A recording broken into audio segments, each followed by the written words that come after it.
السلام عليكم ورحمة الله وبركاته.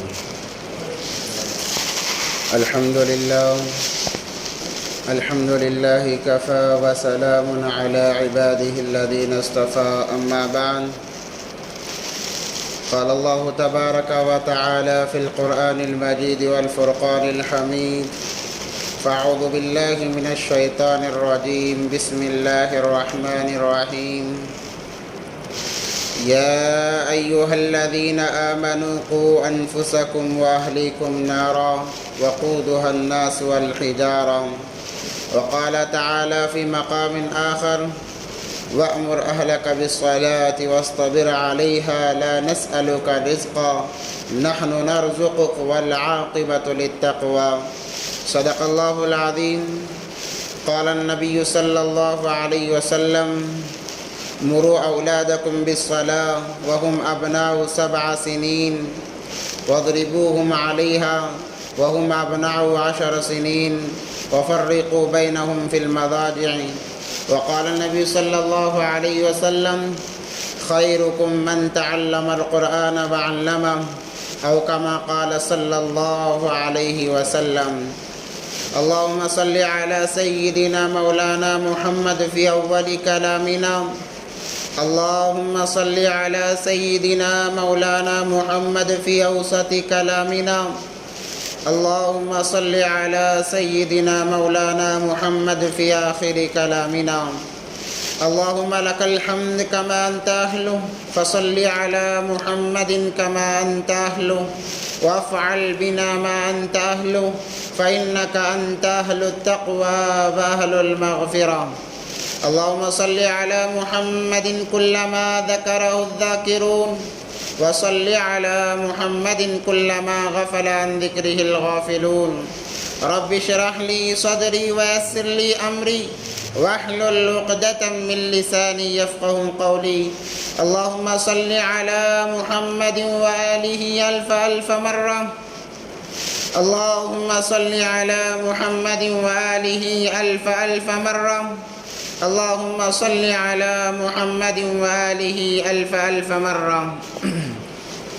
محترم و معزز سامعین کرام، بزرگان دین اور عزیز ساتھیوں، ایک مرتبہ دل کی گہرائیوں کے ساتھ درود پاک پڑھ لیں.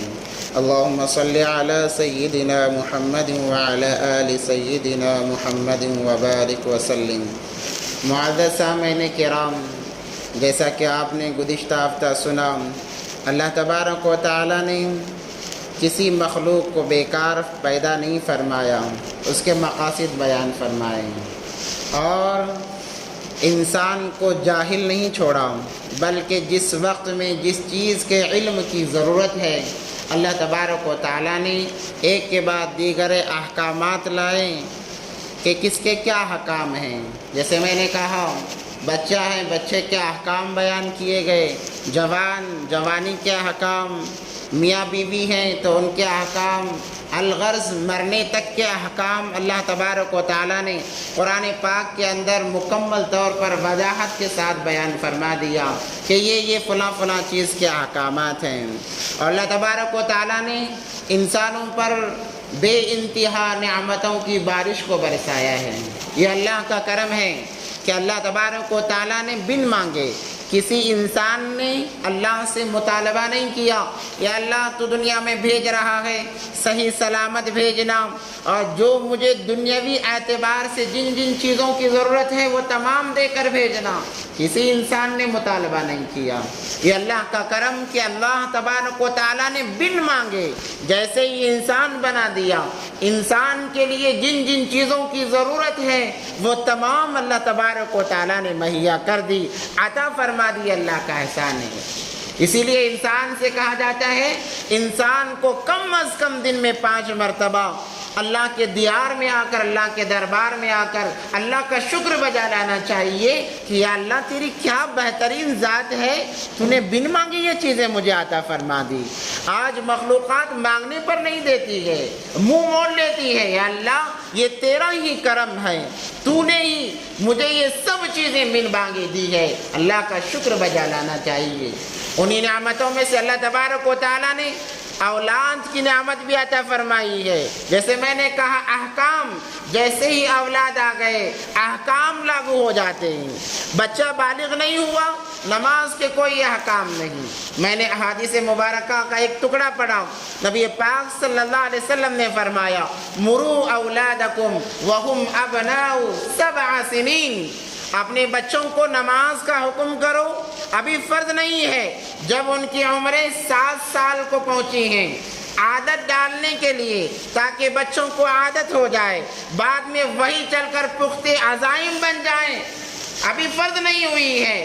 وَهُمْ أَبْنَاءُ 7 سِنِينَ وَضْرِبُوهُمْ عَلَيْهَا وَهُمْ أَبْنَاءُ 10 سِنِينَ، اور جب 10 سال کے ہو جائیں اب ذرا اس میں سختی لاؤ، ذرا اپنا غصہ بتاؤ، اپنا روب جماؤ نماز کے معاملے میں، دین کے معاملے میں، تاکہ ان کے دلوں کے اندر یہ اہمیت آ جائے کہ جب باپ ناراض ہو رہا ہے اللہ بھی ناراض ہو جائے گا، جب باپ اس پر زیادتی کر رہا ہے، ایک تھپڑ مار رہا ہے، تو ہو سکتا ہے اس کے اندر کوئی ضرور بڑی بات ہوگی، اس پر ہمیں پابندی کرنی چاہیے۔ یہ پابندی دلوانے کے لیے اسٹیپ بائی اسٹیپ نبی پاک صلی اللہ علیہ وسلم نے فرمایا اور بتایا، اور جیسے ہی بالغ ہو گیا اب فرائض کے احکام آ گئے، اب نماز پڑھنے پر اتنا ثواب ہے، نماز کے چھوڑنے پر یہ وعیدیں ہیں، جیسے ہی بالغ ہوا احکامات آ گئے۔ ویسے ہی اللہ تبارک و تعالیٰ نے اولاد کی نعمت دی، جیسے ہی اولاد آ گئی تو اب احکامات آ گئے، لوازمات آ گئے۔ احادیث مبارکہ کے اندر آتا ہے جیسے ماں باپ کا حق ہے، بھائی بہن کا حق ہے، پڑوسیوں کا حق ہے، جیسے تمام دیگر لوگوں کے حقوق ہیں، اولاد کے بھی حقوق ہیں ماں باپ پر۔ ماں باپ پر اولاد کے سب سے بڑے 5 حقوق ہیں۔ جب ماں باپ ان حقوق کو ادا کرتے ہیں آگے چل کر اولاد اپنے حقوق کو ادا کرتی ہے۔ آج ہمارا مزاج یہ ہے، ہم اپنے اولاد کے حقوق ادا نہیں کرتے، سوچتے ہیں کہ اولاد ہمارے حق ادا کریں۔ اب دوسری بات یہ ہے جہاں حقوق کا معاملہ آتا ہے ہم سوچتے ہیں اسے تعلیم ہم نے دلا دی، کمانے کے قابل بنا دیا، شادی بیاہ کر کے دے دی، ہم نے تو اپنا حق ادا کر دیا ہے۔ صرف یہی حقوق نہیں ہیں، وہ حقوق جو شریعت بتاتی ہے، جسے نبی پاک صلی اللہ علیہ وسلم نے بتایا، وہ حقوق معتبر ہیں، کیونکہ نبی پاک صلی اللہ علیہ وسلم کے ذریعے سے اللہ تبارک و تعالیٰ نے جو شریعت ہم تک پہنچائی ہے اس کا اعتبار ہوگا، ہمارے ذہنوں کا اعتبار نہیں ہوگا۔ تو 5 حقوق بتا دیے گئے۔ سب سے پہلے باپ کو چاہیے کہ اپنے بچے کے لیے نیک بیوی کا اختیار کرے، یہ پہلا حق ہے۔ ابتدا نکاح سے پہلے ہی سے ہے، کیونکہ اصل بچپنا ہوتا ہے، اسی لیے ماں کی گود کی تعلیم قبر کی گود تک باقی رہتی ہے۔ جو ماں کے گود کی تعلیم ہوتی ہے بچپنے کی، دودھ پلانے کے ایام کی، وہ تعلیم قبر کی گود تک باقی رہتی ہے۔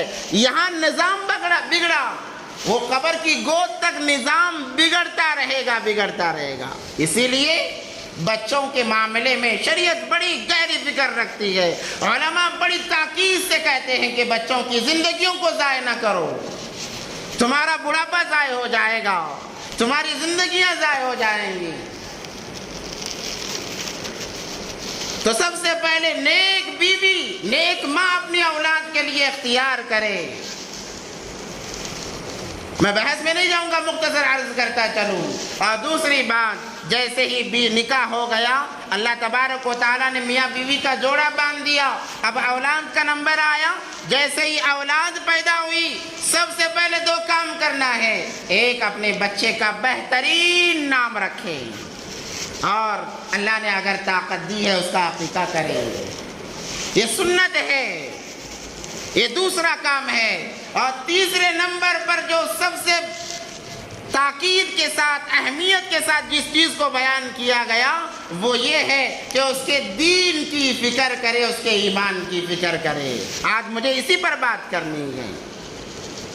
اس کے دین کی، بچہ ابھی بڑا نہیں ہوا ہے، ابھی تو پیدا ہوا ہے، ابھی نام رکھا گیا، ابھی تو عقیقہ ہوا ہے، مگر تیسرے نمبر پر لا کر یہ بتا دیا گیا کہ اس کی تعلیم، اس کے دین کی فکر اس کے ماں کے گود میں آنے سے پہلے ہے۔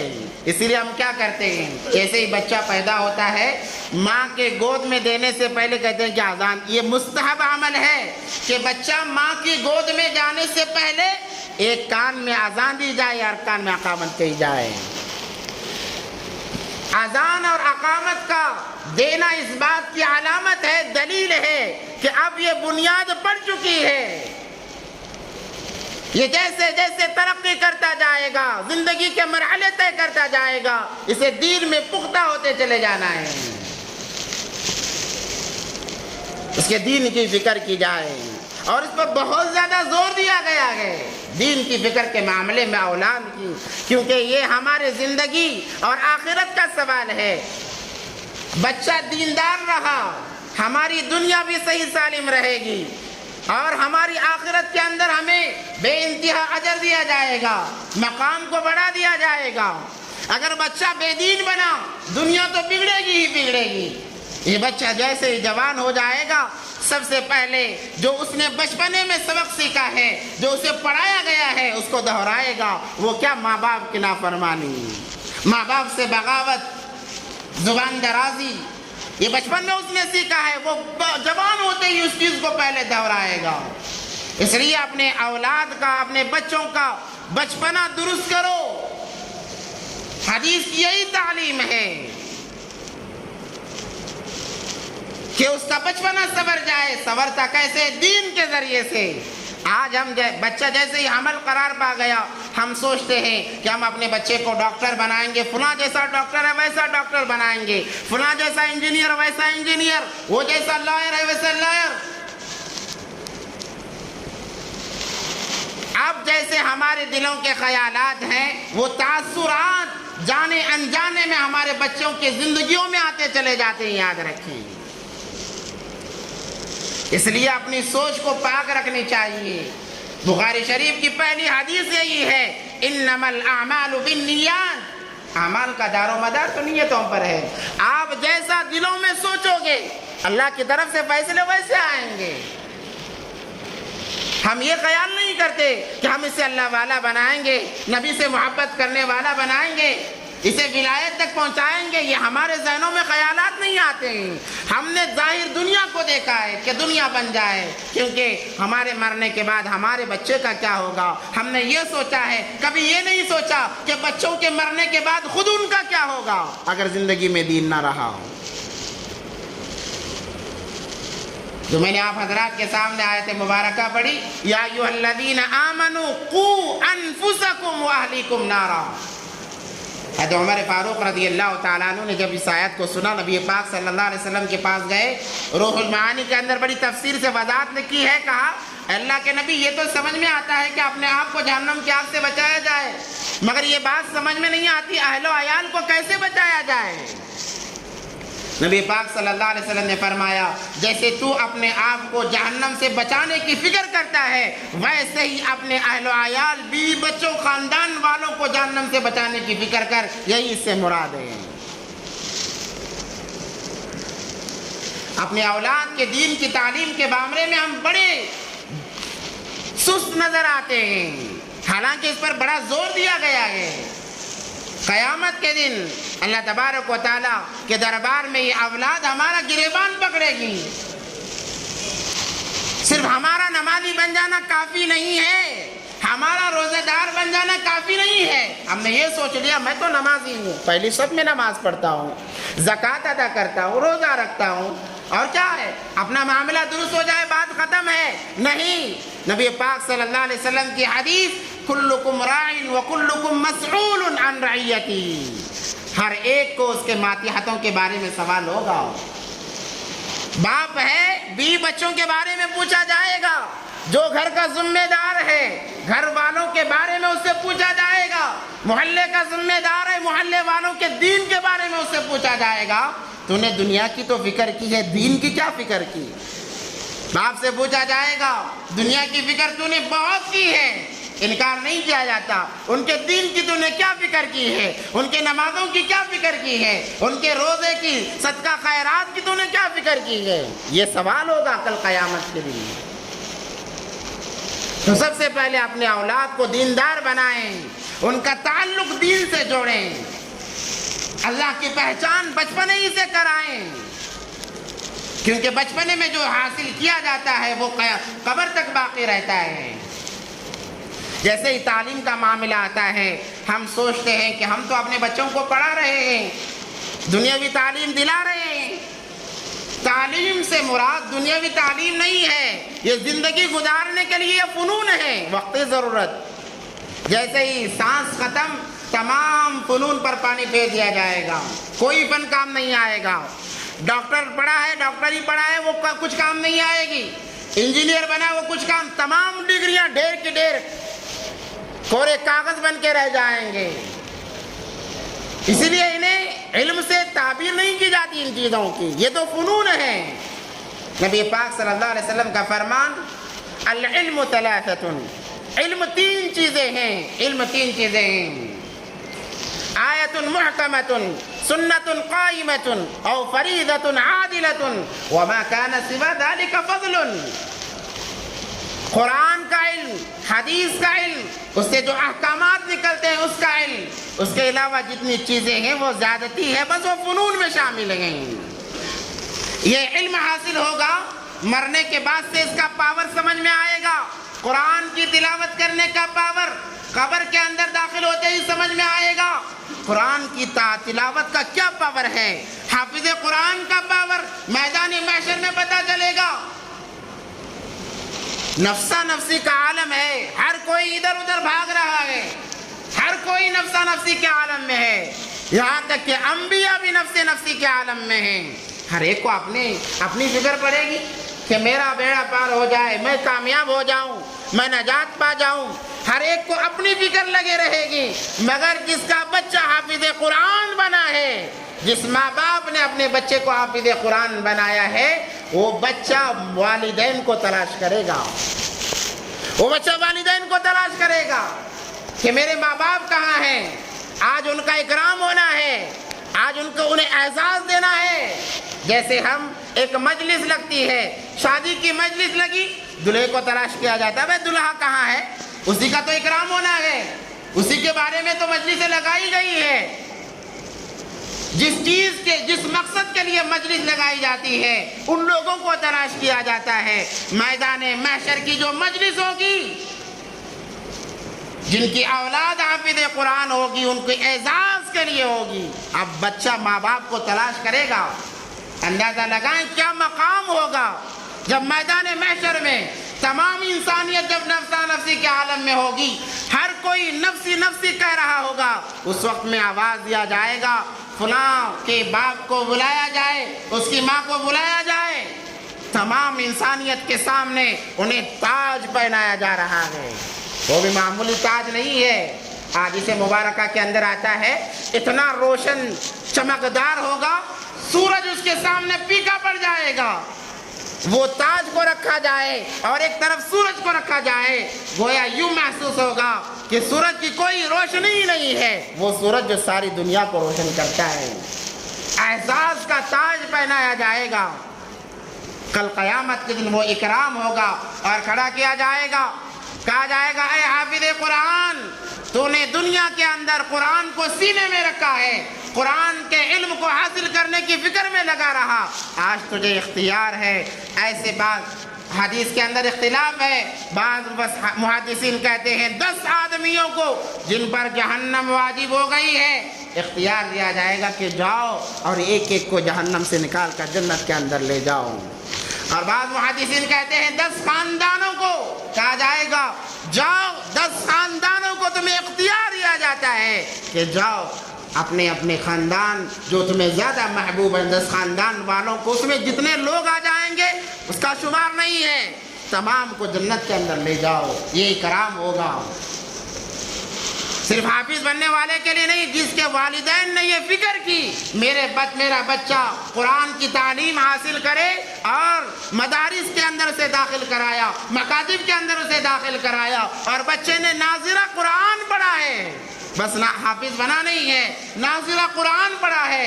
اللہ تبارک و تعالیٰ فرماتے ہیں اس میرے بندے نے میرے قرآن کو دیکھ کر پڑھا ہے، اس کے والدین کے اگلے پچھلے تمام گناہ کو معاف کر دیا جائے۔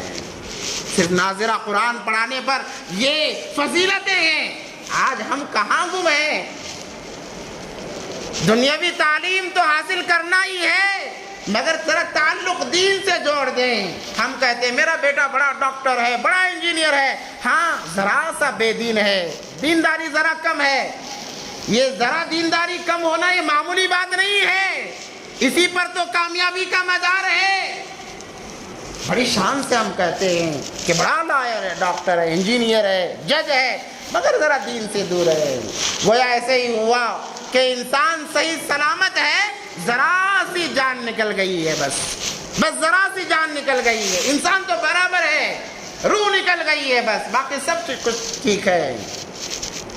اس لیے اپنی اولاد کے دین کی فکر کریں، دین کی فکر کریں۔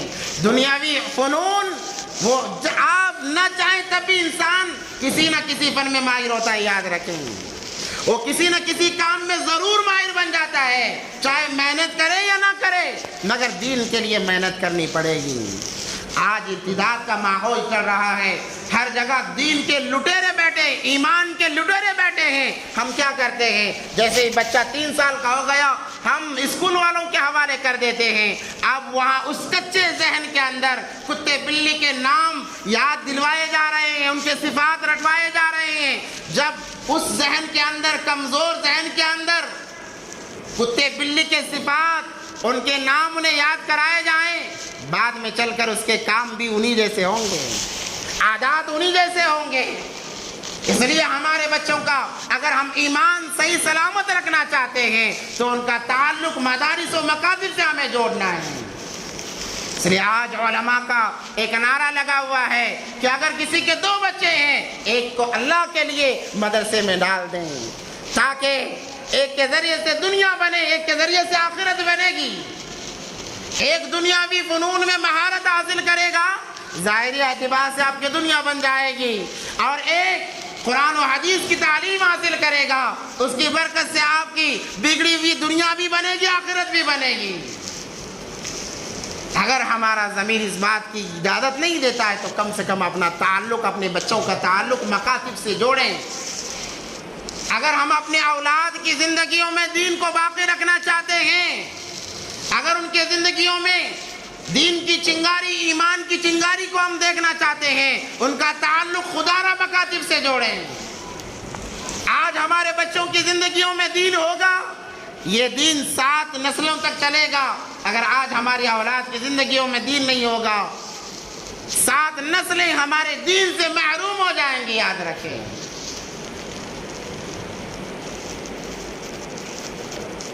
آج حکومتوں کا زور، یہود و نصرانیوں کا حملہ ایمان پر اتنا مضبوط ہو چکا ہے، اب تو کہا جا رہا ہے کہ جس بچے کا تعلق اسکول سے نہیں ہوگا، اسے کسی چیز کے اندر اختیار نہیں دیا جائے گا۔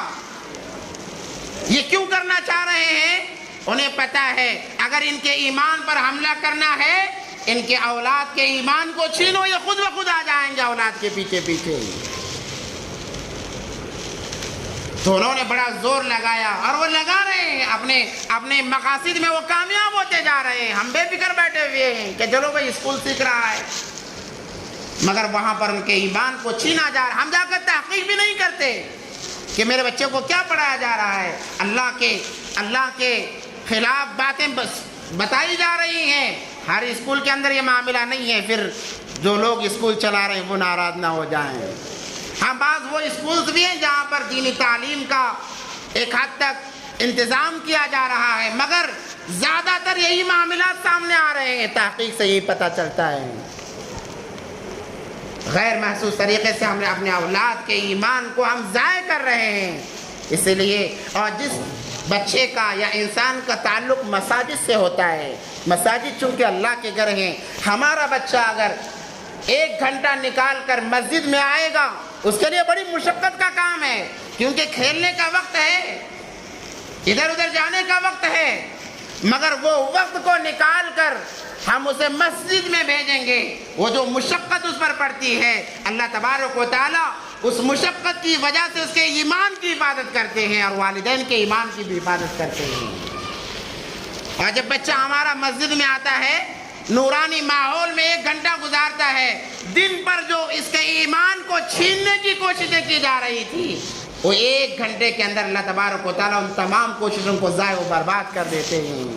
جیسے شیطان نے کہا تھا، اللہ مجھے اجازت دی جائے قیامت تک زندگی کی اور انسان کے جسم کے اندر خون سے زیادہ دوڑنے کی مجھے اجازت دی جائے، میں بہکاؤں گا، اس کے موت تک بہکاؤں گا اور اپنے ساتھ جہنم میں لے جاؤں گا۔ اللہ نے کہا، اے شیطان مردود، تو چاہے جتنی کوشش کر لے، ساری زندگی میرے بندوں کو بہکانے میں لگائے، مگر موت سے 1 سیکنڈ پہلے بھی میرا بندہ کہہ دے، یا اللہ میں نے بہت بڑی غلطی کی ہے، مجھے معاف کر دے، ساری زندگی کے گناہ معاف کر دوں گا، تیری ساری زندگی کی محنت کو میں غارت کر دوں گا۔ اب ہمارے بچے دن بھر اسکولوں میں پڑھتے ہیں، غیروں کے ماحول میں رہتے ہیں، بہت ساری چیزوں سے ان کا سامنا ہوتا ہے، کبھی کبھار ایسا ہوتا ہے کہ ان کا اندرون یہ ارادہ کر لیتا ہے کہ یہ جو کہہ رہے ہیں وہی سچ ہے۔ عیسائیوں کے اسکولوں میں جا کر دیکھیں، چاکلیٹ رکھے جاتے ہیں اور کہا جاتا ہے پریئر کرو، جیزس سے مانگو، جیسے ہی بچے مانگنے کے لیے ہاتھ اٹھاتے ہیں اوپر سے چاکلیٹ کو برسا دیا جاتا ہے۔ بچوں کے ذہن کو بگاڑنے کے لیے تمہیں جو چیزیں دی جا رہی ہیں وہ اس کی طرف سے دی جا رہی ہیں، یہ طریقے اختیار کیے جا رہے ہیں۔ تحقیقی بات بتا رہا ہوں، ہوائی فائرنگ نہیں کر رہا ہوں۔ اس لیے ہمارا حق بنتا، ہم پر فرض بنتا ہے کہ ہم اپنے بچوں کے ایمان کی حفاظت کے لیے ان کا تعلق مقاصد سے جوڑ دیں، ان کا تعلق مقاصد سے جوڑ دیں۔ جب بچہ آئے گا 1 گھنٹہ نورانی ماحول کے اندر رہے گا، اللہ تبارک و تعالیٰ اس کی محنت کی وجہ سے اس دن بھر کی محنت کو اللہ ضائع کر دیں گے۔ جب وہ نکلے گا ایک نور کی جھڑی اس کے ساتھ نکلے گی، وہ گھر میں جائے گا، نور وہاں پہنچے گا، وہ جہاں جہاں جائے گا اللہ کے گھر کا نور وہاں وہاں منتقل ہوگا، جس کی وجہ سے شیطانی اثرات ختم ہوتے چلے جائیں گے۔ گھروں کے اندر دینی ماحول آئے گا۔ بچہ جب کھانے سے پہلے دعا پڑھے گا، باپ کہے گا کہ ماشاءاللہ میرا بچہ تو دعا پڑھ رہا ہے۔ باپ کا ضمیر اس بات کی طرف اسے آمادہ کرے گا، جب بچہ پڑھ رہا ہے تو بھی پڑھ لے۔ جب وہ پڑھے گا، عورتیں دیکھیں گی، عورتیں بھی اس کا ورد کریں گی، دھیرے دھیرے ہمارا گھر دینی ماحول کے اندر رس بس جائے گا۔ اگر ہمارے بچوں کا تعلق مقاصد سے نہیں ہے تو دھیرے دھیرے غیروں کی محنت اتنی مضبوطی پکڑ جائے گی کہ بچہ کہے گا کہ مجھے فلاں جگہ جانا ہے، ماں باپ لے جائیں گے۔ دھیرے دھیرے بچوں کی وجہ سے ماں باپ کا ایمان بھی ختم ہو جائے گا، اور جب یہ بڑھاپے کی عمر کو پہنچیں گے، وہی بچہ جس کے لیے ماں باپ نے دن رات کوشش کی تھی، آج ان کے لیے وبال جان بنے گا۔ کہے گا تمہاری بیماری برداشت نہیں ہوتی، تمہارا بڑھاپا برداشت نہیں ہوتا، جاؤ اولڈ ایج ہوم کے اندر چھوڑاؤ۔ اب ماں کو بھی چھوڑا جا رہا ہے، باپ کو بھی چھوڑا جا رہا ہے، یہ دین سے دوری کا نتیجہ ہے۔ اس لیے دین سے محبت کرے۔ حدیث میں ہے کن عالما او متعلما او مستمعا او محبا ولكن خامس فتولے، یا تو عالم بنو، عالم نہیں بن سکتے، طالب علم بنو، علم کو حاصل کرنے والے بنو، یا علم کو حاصل نہیں کر سکتے علم والوں کی باتوں کو سننے والے بنو۔ سننے والے نہیں بن سکتے، کم سے کم ان سے محبت کرنے والے بنو۔ حدیث میں آتا ہے اگر ہم نے اپنے بچے کو عالم حافظ نہیں بنایا تو کم سے کم اللہ نے ہمیں مال دیا ہے تو اس مال کو جو بچے علم حاصل کر رہے ہیں ان پر خرچ کریں، گویا ایسا ہے کہ ہمارا بچہ حافظ بنائے، اس کا ثواب ہمیں قیامت تک ملتا رہے گا۔ یا تو پھر علماء سے محبت، جو اللہ کے لیے دین کو حاصل کرنے میں لگے ہوئے ہیں، طالب علم جسے کہا جاتا ہے، ان سے محبت کرنے والے بنو، پانچویں نہ بنو، ان سے نفرت کرنے والے، ان سے بغض کرنے والے۔ حدیث میں آتا ہے فتہلک، تم ہلاک ہو جاؤ گے، دنیا بھی برباد ہو جائے گی، آخرت بھی برباد ہو جائے گی۔ اس لیے خدا دوبارہ گزارش کی جاتی ہے کہ اپنی آخرت کو سنوارنا ہے بلکہ دنیا کو سنوارنا ہے۔ اس کا تعلق تو دنیا سے ہے، بچوں کے دین کا تعلق دنیا سے ہے۔ وہ دین کا علم حاصل کرے گا مکاتب میں، کیونکہ مکاتب کے اندر، مدارس کے اندر سب سے پہلے جو سکھایا جاتا ہے اعوذ باللہ بسم اللہ کے بعد میں والدین کا احترام سکھایا جاتا ہے، بڑوں کا احترام سکھایا جاتا ہے۔ آپ دیکھیں کوئی بچہ جب مکتب میں جانا آنا شروع کرتا ہے یا مدارس میں جانا آنا شروع کرتا ہے، جو نظر آئے گا اسے سلام کرے گا، کہے گا یہ بڑے ہیں، ان کا ادب کرنا ضروری ہے، وہ ادب کا لحاظ رکھے گا، یہ سکھایا جاتا ہے، ان کے عقائد کی فکر کی جاتی ہے۔ تو اس کا تعلق دنیا سے ہے۔ بچہ دیندار بنا، ماں باپ کے سامنے اونچی آواز سے بات نہیں کرے گا، ماں باپ کو دھکے نہیں دے گا، گالیاں نہیں دے گا، بھائیوں کے بڑے بھائیوں کا احترام کرے گا، ان کی عزت کرے گا۔ اس کا تعلق تو سب سے پہلا دنیا سے ہے۔ یہ دنیا بنی، اب جیسے ہی مر گئے، ہمارا بچہ جتنا پڑھتا جائے گا اسے یہ کہنے کی ضرورت نہیں کہ یا اللہ میں نے جو پڑھا ہے والدین کو پہنچا دے، بلکہ جیسے وہ اعمال کرتا جائے گا خود بخود ان کے والدین کو اس کا صلہ ملتا جائے گا، اس کا صلہ ملتا جائے گا، وہ جتنوں کو دین کی باتیں پہنچائے گا اس کا صلہ ملتا جائے گا۔ ورنہ کم سے کم دینداری کی وجہ سے وہ تنہائی میں جب بیٹھے گا، اکیلے میں جب ہوگا، سوچے گا میرے ماں باپ نے میرے لیے اتنا کیا ہے، چلو میں اپنے مال میں ان کے لیے کچھ صدقہ خیرات کروں، چلو میں ان کے نام سے حج کراؤں، چلو ان کے نام سے مسجد بنا دوں، چلو ان کے نام سے مدرسہ بنا دوں، چلو کم سے کم قرآن ہی پڑھ کر بخش دوں۔ یہ دینداری کی وجہ سے ہوتا ہے۔ ورنہ آج کئی ماں باپ قبروں میں پڑے ہیں، انہیں یاد کرنے والا کوئی نہیں ہے، انہیں پوچھنے والا کوئی نہیں ہے۔ اس لیے الحمدللہ ہماری اس مسجد کے اندر بھی مکتب شروع ہو چکا ہے۔ گزشتہ سال ماشاءاللہ 125 کی تعداد میں بچوں نے یہاں پر تعلیم حاصل کی ہے۔ آج اس سال امید ہے کہ انشاءاللہ ہمارے بچے اور بڑھیں گے، کیونکہ عزائم جیسے عمدہ ہوتے ہیں، اعلیٰ ہوتے ہیں، ویسے اثرات بھی بڑھتے ہیں۔ اس لیے آپ تمام سے گزارش کی جاتی ہے کہ اپنے بچوں کا تعلق مکاتب سے جوڑیں، اپنے بچوں کا داخلہ کرائیں۔ الحمدللہ داخلے کب سے شروع ہو چکے ہیں۔ بڑے افسوس کی بات یہ ہے کہ 1 ہفتہ ہو گیا اعلان کیے ہوئے، ابھی تک جتنے بچے آنا چاہیے تھے بالکل، میں کہتا ہوں کہ بالکل ہی نہیں آئے ہیں۔ مگر وہی معاملہ اسکولوں کا اگر ہوتا، اسکول والے کہتے کہ فلاں دن تک بس ایڈمیشن اوپن ہے، اس کے بعد بند کر دیا جائے گا، ہم اپنے پراپرٹیوں میں کے حصے بیچ کر اپنے بچوں کا داخلہ کرا دیں گے کہ اچھی اسکول ہے، مگر دین کے معاملے میں ہم بہت دور ہیں۔ ہمیں تو دین کے معاملے میں آگے ہونا چاہیے۔ یہی ہمارے زندگی اور آخرت کا مقصد ہے کہ بس ہمارے اندر دینداری باقی ہو۔ اولیاء اللہ کی سیرتیں اٹھا کر دیکھیں، ان کا بچپن میں تعلق دین سے رہا، آگے چل کر ولی بنے، قیامت تک جب ان کا نام آئے گا انسان بڑے ادب و احترام سے ان کا نام لیتا ہے، چاہے جو بھی ولی ہو بڑے احترام سے ان کا نام لیتا ہے اور رحمت اللہ علیہ کہا کرتا ہے، اور کبھی درود پڑھ کر بخش دیا کرتا ہے، کبھی فاتحہ پڑھ کر بخش دیا کرتا ہے۔ اللہ نے محبت ڈال دی ہے لوگوں کے اندر، قیامت تک وہ محبت باقی رہے گی۔ کسی ولی کے متعلق کبھی محبت کم نہیں ہوگی، قیامت تک جتنے انسان آئیں گے تمام کے دلوں میں ویسی محبت ہوگی جیسے پہلے تھی۔ یہ ابتدائی تعلیم کا اثر ہے۔ اس لیے گزارش کی جاتی ہے کہ الحمدللہ مدرسہ شروع، بلکہ آج سے تعلیم بھی شروع ہے۔ الحمدللہ جتنے بچے آئیں گے ان کے تعلیم کا آغاز آج سے شروع کیا جائے گا۔ تمام سے مؤدبانہ گزارش کی جاتی ہے کہ آپ اپنے بچوں کو مکاتب میں بھیجیں۔ الحمدللہ یہاں پر جہاں پر قرآن تجوید کے ساتھ پڑھایا جاتا ہے، عقائد کی سب سے زیادہ عقائد پر توجہ دی جاتی ہے کہ ہمارے بچوں کے عقیدے خراب نہ ہوں، عقیدت پر محنت کی جاتی ہے، اور بڑوں کے احترام، عزت و احترام کیسے کیا جاتا ہے اس پر بھی الحمدللہ کافی محنت کی جاتی ہے۔ آپ سے گزارش کی جاتی ہے کہ اپنے بچوں کو داخل کرائیں۔ دیکھو بعض مرتبہ ایسا ہوتا ہے کہ والدین سوچتے ہیں کہ ہمارے گھر میں بلا کر پڑھا لیں گے، اس سے بھی علم حاصل ہو جاتا ہے، مگر اس کی قدر نہیں ہوتی۔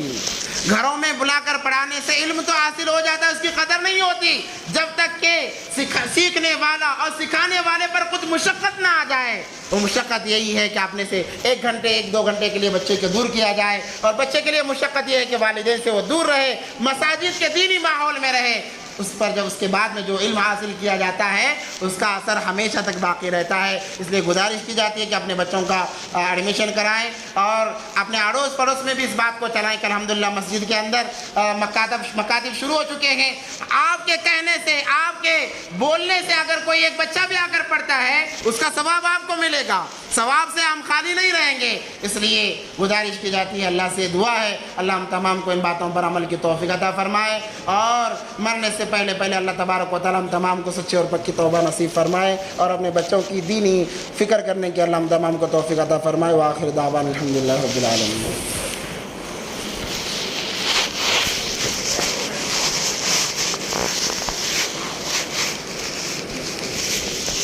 وبرکاتہ.